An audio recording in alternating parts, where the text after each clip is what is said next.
Cake, पाव किंवा बेकिंगशी निगडीत काही पदार्थ बनवण्याची ज्यावेळी वेळ येते त्यावेळी काही जिन्नस अगदी हमखास त्या पदार्थांमध्ये घालावे लागतात। बेकिंग सोडा आणि बेकिंग पावडर हे तर बेकिंग करताना घालावेच लागतात।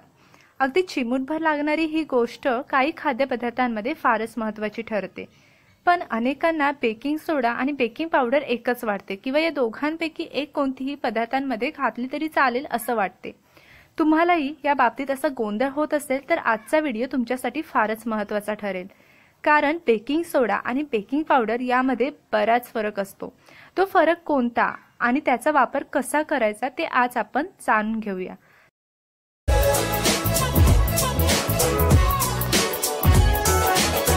फ्रेंड्स, बेकिंग सोड्याला अर्थात सोडियम बायकार्बोनेट असंही म्हटलं जातं आणि हे एक प्रकारचं केमिकल आहे आणि ते वेगवेगळ्या स्वरूपात आपल्याला मिळतं।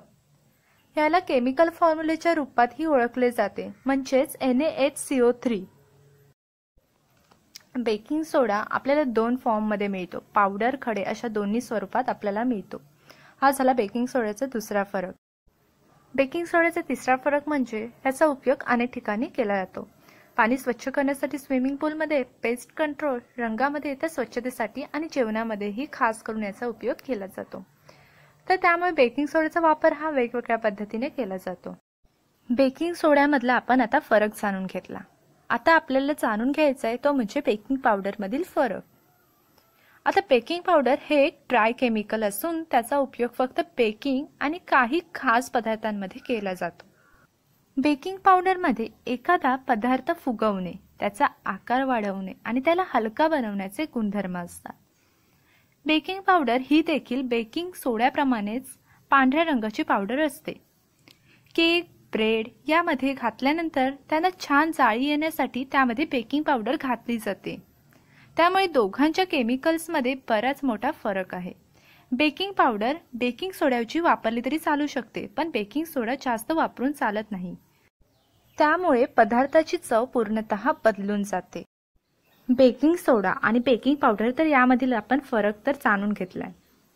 आता बेकिंग सोडा आणि बेकिंग पावडरचा वापर आपण कसा करू ते बघूया। केक, ढोकळा, ब्रेड, पाव या सगळ्या पदार्थांमध्ये आपण किंचितसा तरी बेकिंग सोडा किंवा बेकिंग पावडर टाकतोच। बेकिंग सोड्याचे प्रमाण अगदी कोणत्याही पदार्थात चिमूटभर करायला हवं। बेकिंग पावडर हे पदार्थ फुलवण्यासाठी चांगलं असलं तरी देखील त्याचाही अतिवापर तुमचा संपूर्ण पदार्थ फसवू शकतो, कारण बेकिंग पावडरमध्ये पदार्थ फसफसण्याची शक्यता अधिक असते। आता बेकिंग सोड्याच्या जागी तुम्ही बेकिंग पावडर जास्त घालू शकता, पण बेकिंग पावडर नसेल तर तुम्ही बेकिंग सोडा जास्त घालू शकत नाही, कारण तुमचा पदार्थ हमखास कडू होणार। बेकिंग सोडा हा जास्त काळासाठी टिकतो, तर बेकिंग पावडर जास्त काळासाठी टिकत नाही, ती जास्तीत जास्त 3 ते 4 महिन्यासाठी टिकतं। आता बेकिंग सोडा घरात ठेवून खूप काळ झाला असेल तर बेकिंग सोडा चांगला आहे की नाही हे तपासण्यासाठी 1 चमचा बेकिंग सोडा घेऊन त्यामध्ये थोडंसं व्हिनेगर घाला। आता व्हिनेगर घातल्यानंतर जर त्यामध्ये बुडबुडे आले तर बेकिंग सोडा चांगला आणि तो तुम्ही रेसिपीसाठी वापरण्यासाठी योग्य आहे। आता बेकिंग सोडा आणि बेकिंग पावडर मधील फरक ओळखून त्याचा वापर योग्य पद्धतीने करा।